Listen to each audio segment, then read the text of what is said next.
Okay, let's do the other side of it. Biggest regressions through the first 5 games. Players who are not getting better, and you can see it. Um, I would say I kind of want to say Upton Stout. Okay. Like, and I don't want to say he's regressing. He's just on this roller coaster, which is pretty typical for a rookie. Like, he'll look really good, and then he'll be like, "Oh my god, what are you doing?" And then back up. I guess he would kind of be my first one. Yeah, I mean, I think he's a good player in certain matchups, like against the Jaguars, teams that don't have wide receivers you're afraid of, teams that don't have great quarterbacks. Yeah, like put him out there. He's a great run defender and he's a playmaker. But if you have a team like the Bucks with Baker Mayfield and Yeah. Emeka Egbuka, who's in the slot a Oh, lot, bro, he would torture him. He would you got to torture play him. Chase Lucas, man. I'm sorry. Yeah. This is not the week to let Upton Stout learn on the job and take his lumps. Sorry. I personally would even rather have like Chase Lucas play on the outside and have Demo just shadow Egbuka. Because That's something. I don't think Godwin's playing and Mike Evans isn't playing. Well, Godwin isn't playing particularly well. So So, I yeah, mean, you just got to stop Egbuka. yeah, I would really want to see Demo shadow him personally. Because but I yeah, got that another would. one.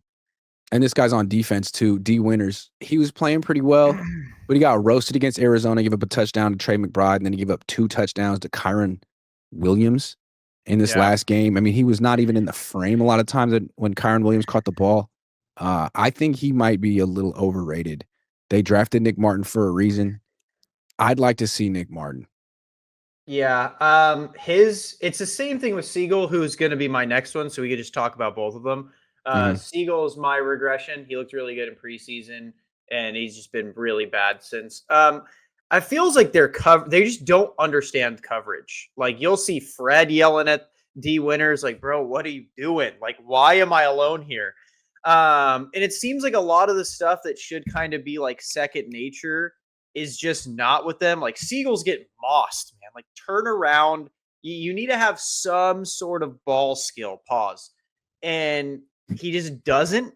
He's like real. Like he'll even have an arm in there and still not knock a ball loose. And you're sitting there, and D Winters is just slow. Like he's a Is fast player, but his yeah, processing is slow. Like that's what they kept doing with Kyron Williams yeah. is they kept sending him out on those like table routes, and D Winter's like, "Oh shoot, he's over there," Yeah. and it was like, yeah, I mean, if Kyron Williams didn't drop like 3 passes, dude, he was gonna gash us. All right. How about Trent Williams? He's still a really good player, but he isn't close to what he was 2 years ago. I Yeah, feel like he's rapidly declining, and I don't know what he's going to look like next year. In fact, I don't know that he's going to play next year. yeah. I mean, Trent's tough because he's really hard to replace. Like that's a big hole to replace. And in my opinion, even Trent not playing well is like Yes, still solid. yes. But yeah, it really hurts when like Brendel's getting bullied. Connor Colby's not Well, doing there's well. another one. Dominic Pooney has regressed. Yeah, He's Pooty, not particularly good anymore. Maybe he'll be good in the future, but right now he's not.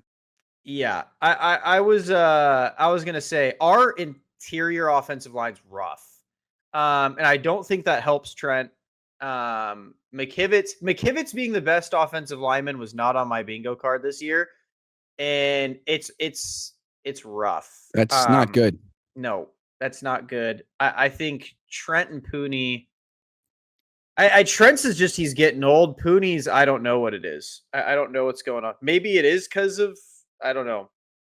Because Pooney plays left guard, right? He's on Trent's side, I'm pretty sure. No, he's right No, guard. he's right. Colby's left guard. I don't know. Maybe McKivitz was good last year. We just gave Pooney the credit. I don't Yeah, know. maybe this is just a McKivitz thing. Yeah, All I right, don't know. let me name some obvious big names that you're too nice to say.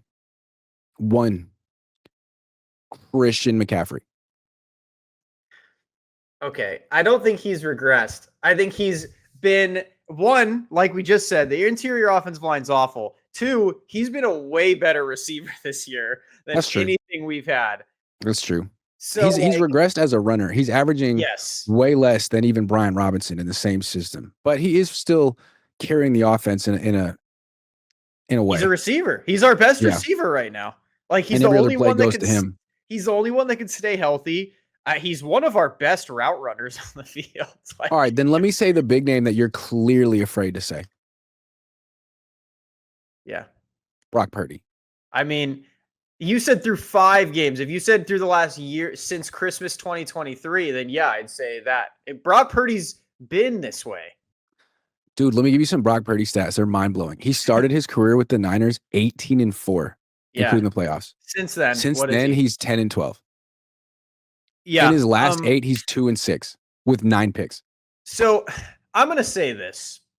I've done my fair share of Brock bullying, but my biggest issue with Brock is I thought when he first came in, like he was doing well, but I thought it was like everyone kind of knew, like, yeah, that's just Kyle, man. He just did it with Jimmy, he just did it with Trey. Like, yeah, we're doing it. And then like everyone started like, wait, this guy's like insane.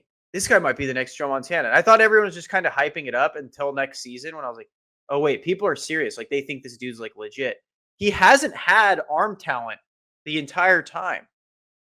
So I don't know where this surprise is coming from. And remember how many times people would clown you when you brought up the amount of times he had dropped interceptions.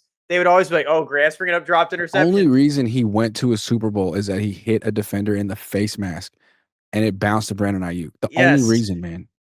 This like, guy's the luckiest quarterback of all time. dude, and that's what I'm saying, man. Is this? I said it, you said it. The second these things start getting caught, he's going to look like a completely different quarterback. In the last year and a half, they have started getting caught. They've not just been dropped interceptions. So He's it's so like, lucky that he didn't have a third in Seattle this year. dude, it's one of these things where it's like Brock is a great story. He's a great human being, but he's not a great NFL quarterback. And he never will be. He's always been a much better story than he is a quarterback. Yes. Yes. And I'll tell you this, a lot of people bring up his draft stock. If he was a 3rd to 4th round pick, he wouldn't have gotten his contract. They would have just Yeah, it's been so like, much about Mr. Irrelevant and all that yes. stuff. Yes. You know, He's just not, he plays like he has Stafford's talent and he doesn't. Like nah, it's worse than that. Because to me, when he first came on the scene, a lot of people projected onto him like Drew Brees because he looks like Drew Brees. Kind of but short, yeah, kind of pasty. but So why does he's everyone the next Drew assume? Brees with great processing. But it turns out that he wants to be the next Caleb Williams or Justin Fields. Yeah, without the I arm don't know talent. why he wants to play this way. Every year he holds the ball longer and longer and longer. He holds the ball longer than Josh Allen and Lamar Jackson. Why? But and Why? here's my other thing is People everyone said he compares him. had to do it, Tyler, but then Mac I, proved he didn't. Go ahead. everyone keeps also comparing him to Drew Brees.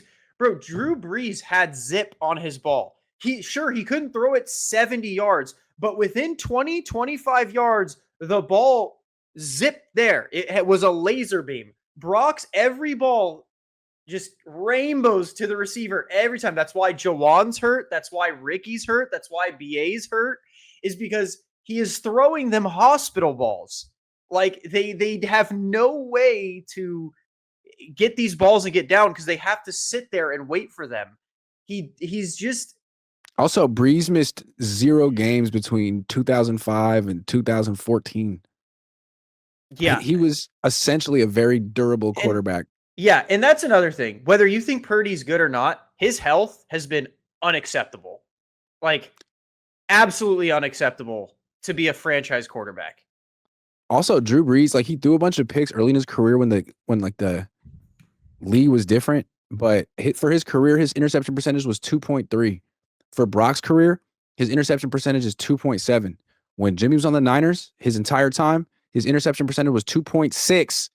So that means that Brock is now more mistake prone than Jimmy the arsonist. Yeah. This guy is double arsonist. Prize Picks will give you $50 when you play your first $5 lineup. Win or lose, you'll get $50 for playing. Use promo code Cohn, COHN, and download the app now. Yeah, dude. I guess I've never really been sold on Purdy being the franchise guy, and this is why. It's just he's never. I was thinking about this the other day. Brock Purdy's never put his, like, when you look at a player like Jaden Daniels, right? Like they'll put their stamp on a game. Like there's a play where like Jaden, if that wasn't Jaden Daniels, that play doesn't happen. Brock doesn't have one.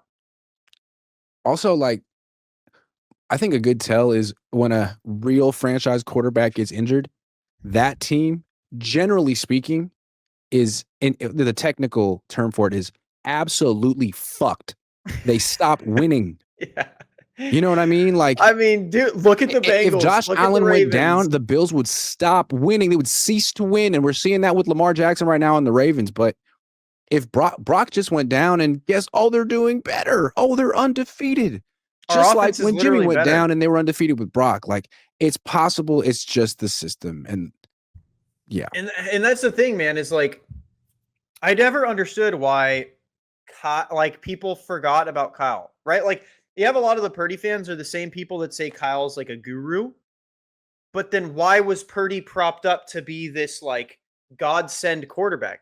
It wasn't him. It was always Kyle that was the guy. He's the guy that made Jimmy work. He's the guy that made Mullins have Purdy stats. He's the guy that is making Mac Jones work. He's the guy that, I mean, he's done it. He's done it multiple times. And then we, for whatever reason, we're like, oh, wait, but with Brock Purdy, it's different. It's all him. Yeah, Kyle needs Brock's mobility. Matt Ryan didn't. Yeah, Mac Jones doesn't. Yeah. Like, Mac Jones is literally playing where he can't move. And that's another thing is everyone keeps saying, like, Mac Jones is some super unathletic statue. Okay, prior to his knee brace, he is not that unathletic. He's not as mobile as Brock, but he's not as unathletic as Jimmy. Like, I genuinely think if you have a 100% healthy Mac versus a 100% healthy Purdy in this offense, Mac blows him out of the water every time.